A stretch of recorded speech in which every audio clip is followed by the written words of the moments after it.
My theory on effects, well, it all comes down to lighting. And I feel everyone in their brain has something that we don't really know that's there, but we can tell when something is not lit right. We don't know why it's there, but we just know there's something wrong with this shot, and it's all coming down to lighting, because we're used to looking at the world the way we see it through our eyes. After I did Pearl Harbor, Dennis Muren said to me, he says, "You raise the bar on effects." And I'm like, what did he mean by that? And he goes, you've just made effects more realistic. And the first time I went to ILM or used them was on Pearl Harbor, and I had a big meeting up there where I just felt that Lucas's stuff is awesome, but it's very pastel in terms of their light. It doesn't look real. The shadows aren't dark enough. It doesn't have enough contrast. It doesn't have the right ripple reflections on metal.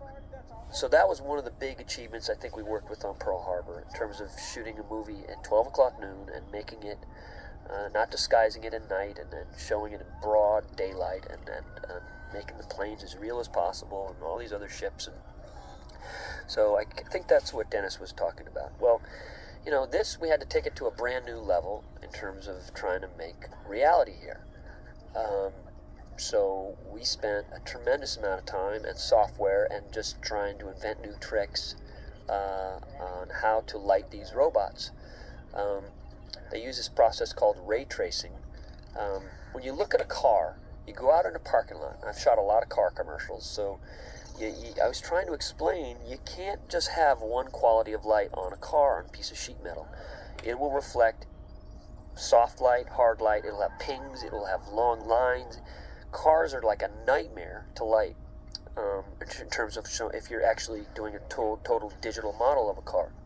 So you probably couldn't have done this movie, I guess as of 2 years ago.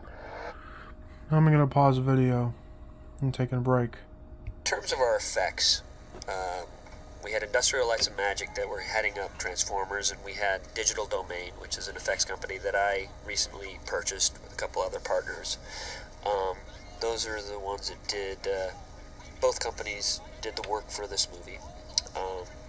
ILM did 3/4, and Digital Domain did the last quarter.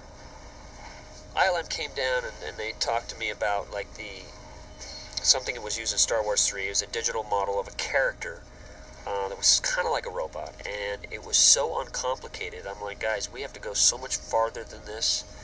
General Grievous was ILM's most complicated digital model at the time, and it was, if you look at it, it's so simple compared to the complexity that we needed to do our models. They talked about these models, which finally, when they were done, Optimus Prime is made of 10,108 parts that all have to move, not intersect, and it's just an immensely complicated digital model. They say they're the most complicated digital models ever made. My name is Knight, and you can see his nappy hair right now. I just kept looking at his hair. I said, dude, we got to do something with your hair. And he says, what's the matter with my hair?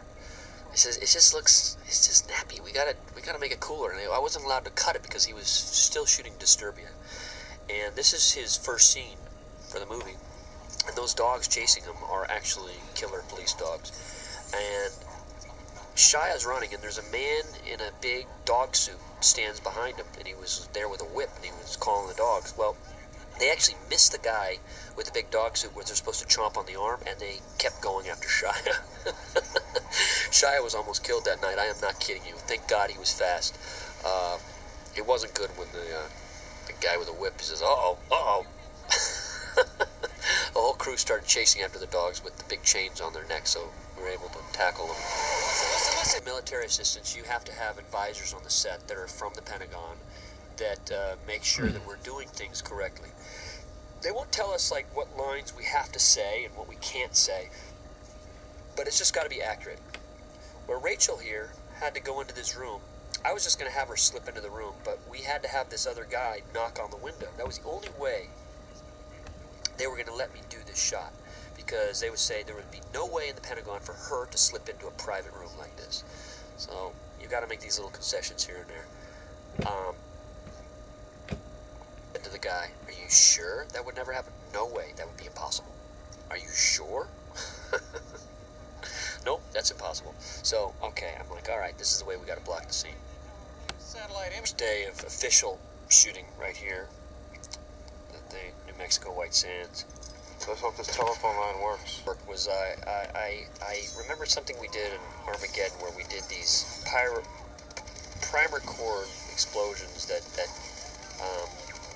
primer cord's like a very stable kind of explosive device that we do. Like it's like rope, and we put like 150 of these in a row, and they had a computer that was able to fire milliseconds apart from each other, so it made a ripple effect, and that's how we did this shot. Okay. I'll see you other part.